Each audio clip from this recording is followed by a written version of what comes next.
Hey, kumusta? Pag-usapan natin, gaano ka nga ba ka-safe online? Kasi 'di ba sa panahon ngayon, ang dami-daming online scam. At sa session na 'to, tutulungan natin ang isa't isa na makaiwas sa isa sa mga pinaka-common na modus, yung tinatawag na phishing. Okay? Game? Simulan na natin para, hindi tayo ang susunod na biktima. Oh, eto, pamilyar ka ba dito? Yung tipong bigla ka na lang makakatanggap ng text message? Congratulations! Nanalo ka ng malaking premyo? O kaya naman, isang email na sobrang urgent. Your account will be suspended. I-update mo na ngayon din. 'Di ba? Nakaka-excite at the same time medyo nakakakaba. Pero, hold up. Bago ka pa mag-panic click, sandali lang. Kasi baka patibong pala yan. So itong ganitong klaseng panluloko, may pangalan yan. Ang tawag dyan ay phishing. Parang pangingisda lang talaga. Ang kaibahan lang, imbes na isda, ang personal info mo at syempre, ang pera mo ang gusto nilang mahuli. Tara, alamin natin ng mas malaliman kung paano ba to nangyayari. Okay, so ano ba talaga yung phishing na yan? Well, sa simpleng salita, ito ay isang uri ng digital na budol-budol. Ang mga scammer master sila sa panggagaya. Kukunin nila yung itsura ng isang totoong email o yung website ng bangko mo o ng paborito mong social media app. Tapos, ang goal nila, simple lang. Ang papaniwalain ka na sila yung totoo para ikaw na mismo ang magbigay ng iyong personal na impormasyon. Galing ano? Galing manloko. At ano ba yung personal info na yan na habol nila? Well, ito yung mga pinaka-importante sa'yo. Yung mga passwords mo, yung bank account details mo, credit card numbers, at lalong-lalo na, yung one-time passwords o OTPs. Kasi pag nakuha na nila yan, para mo na ring binigay yung susi sa bahay mo. Pwede na nilang pasukin ang accounts mo, kunin ang pera mo, o di kaya'y gamitin ang identity mo para sa kung ano-ano pang kalukuhan. Okay, gets na natin kung ano ang phishing at kung gaano ito kadelikado. Ngayon, yung pinakamahalagang tanong, paano mo sila mabubuking? Paano mo malalaman kung peke ang isang message? Don't worry, merong mga clues na iniiwan yan.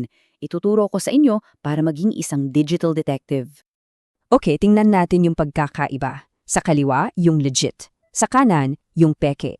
Unang-una, yung mga fake message, madalas may mga typo or wrong grammar. Halata mong minadali eh. Tapos, yung link. Silipin mo mabuti. Minsan, dinadaya lang nila. Imbes na O, ginagawang zero, tulad ng sa facebook.com. Akala mo yun na, pero hindi pala. At isa pa, tandaan mo to, ang isang totoong kumpanya, kilala ka. Tatawagin ka nila sa pangalan mo. Kung ang bungad sa'yo ay Dear User o Dear Valued Customer, ay nako, red flag na yan.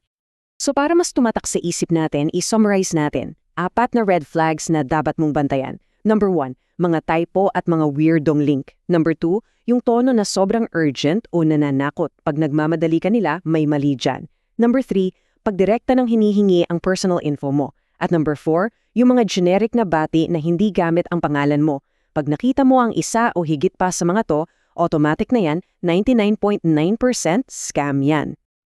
Alright, so marunong na tayong mag-spot ng fake. Detective mode, on. Pero hindi dyan nagtatapos. Ang next step, yung pinaka-importante, paano mo proprotektahan ang sarili mo? Paano ka lalaban? Ito na yung mga digital shield, ang mga sandata mo laban sa kanila. 5 simpleng-simple pero super effective na hakbang lang ang kailangan mong tandaan. Step 1, laging i-verify kung sinong nag-send. Kung galing daw sa bangko mo, huwag kang maniwala agad. Hanapin mo yung official number nila sa website nila at tawagan mo sila. Huwag yung number na nasa email ha. Step 2, huwag kang click ng click. Think before you click, ika nga. Step 3, i-activate mo yung multi-factor authentication. Ito yung may second layer of security, parang double lock sa pinto mo. Step 4, i-report mo agad pag may suspicious message. Tulungan mo rin yung iba na di mabiktima. And last but not least, Step 5, panatilihing updated ang iyong antivirus at lahat ng apps mo. Simple lang, di ba? Ayan, so ang pinaka-key takeaway talaga natin dito, simple lang. Kailangan nating maging mapanuri para hindi tayo mapahamak. Kasi sa digital world, grabe, isang maling click mo lang, pwedeng maging sanhi ng napakalaking sakit ng ulo. At kung may isa lang kayong bagay na aalalahanin mula sa usapan natin ngayon, sana ito yun, ang golden rule. Pag nagdududa ka, huwag i-click. Ganun lang kasimple. Kahit gaano ka-tempting, kahit gaano ka-urgent yung dating, kung may konting-konting duda dyan sa isip mo, Wag na. Mas okay nang maging praning kesa magsisi sa bandang huli. Lagi nating tatandaan, yung online safety natin, responsibilidad natin yan. Nasa mga kamay mo, nasa mga daliri mo, sa bawat pag-click, pag-type at pag-share, piliin nating maging matalino at maingat. So, ang tanong ko sa'yo ngayon, handa ka na bang maging mas ligtas online?